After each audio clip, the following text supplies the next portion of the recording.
Sebuah perlakuan yang kurang menyenangkan baru saja dialami oleh Fuji dan sang ibundanya Dewi Zuhriati, yang mana diketahui baru saja mendapatkan sebuah cibiran dari netizen yang membuatnya turut meneteskan air mata atas perkataan yang dilontarkan kepada dirinya.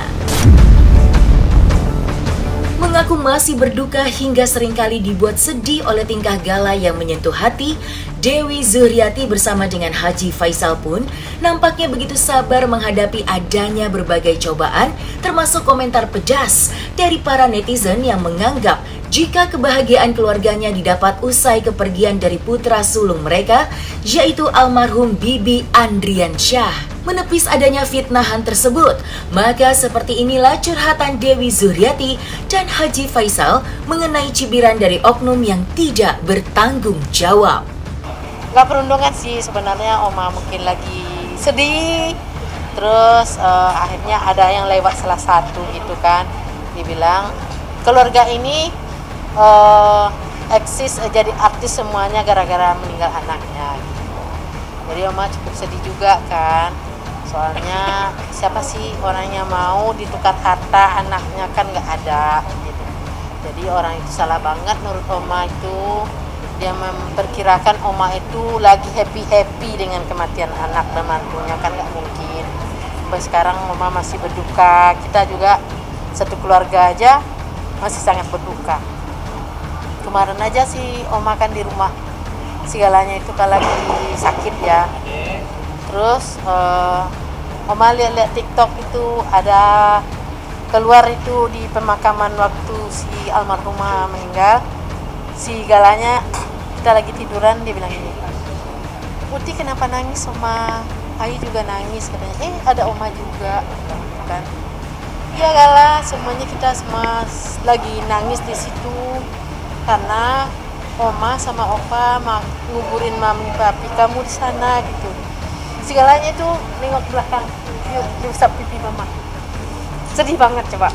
Anak baru umur 2 tahun udah ngerti perasaan mamanya.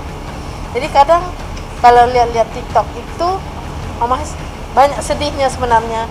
Cuman kata si Pran, biar Mama lihat TikTok itu adalah penghasilan, coba Mama live. Mama puji di situ, terus live Vanessa Wet di situ buat menghibur diri gitu. Alhamdulillah banyak yang nonton, banyak yang beli, tapi tentunya ada juga yang jahil.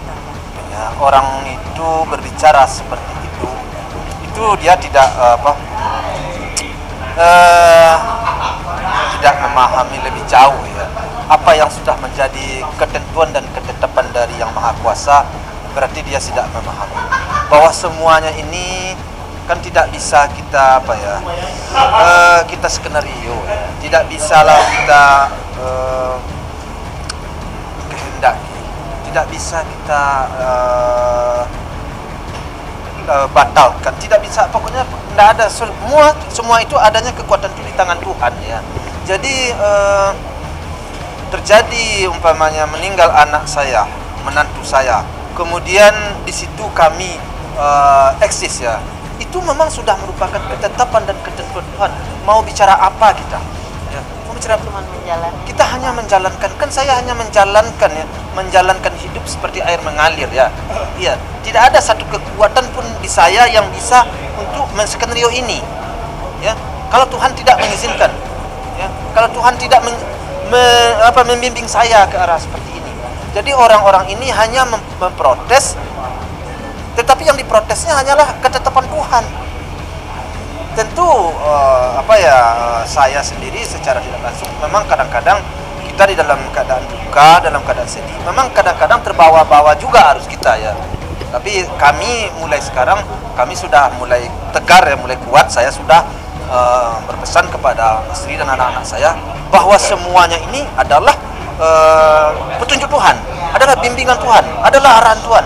Jadi tidak usah didengar juga lagi nyinyiran-nyinyiran yang tidak yang tidak menentu itu, yang sudah sifatnya menentang ketetapan Tuhan. Bisa ditukar dengan popularitas ini, bilang orang itu anak Oma dan mantu Oma kembali.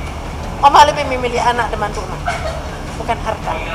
Harta Oma itu anak, menantu, dan cucu.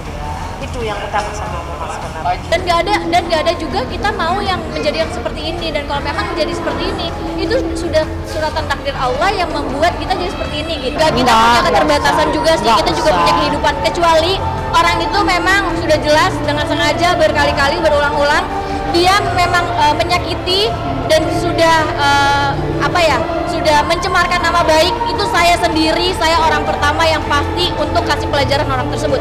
Tapi kita punya keterbatasan untuk meladeni orang-orang yang kita pikir mereka seenak-enaknya aja, bahkan mereka pakai fake account gitu. Jadi kayak nggak semua kita bisa layani gitu.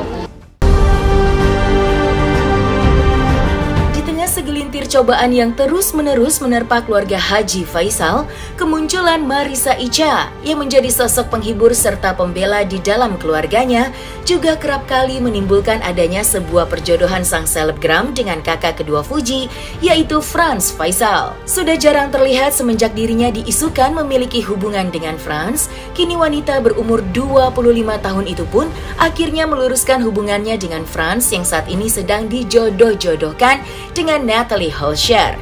Mengaku seringkali melakukan komunikasi secara intensif dengan Franz, nampaknya tidak membuat Marissa Icha memaksakan kehendak jikalau Franz ingin menjalin hubungan yang serius dengan Natalie.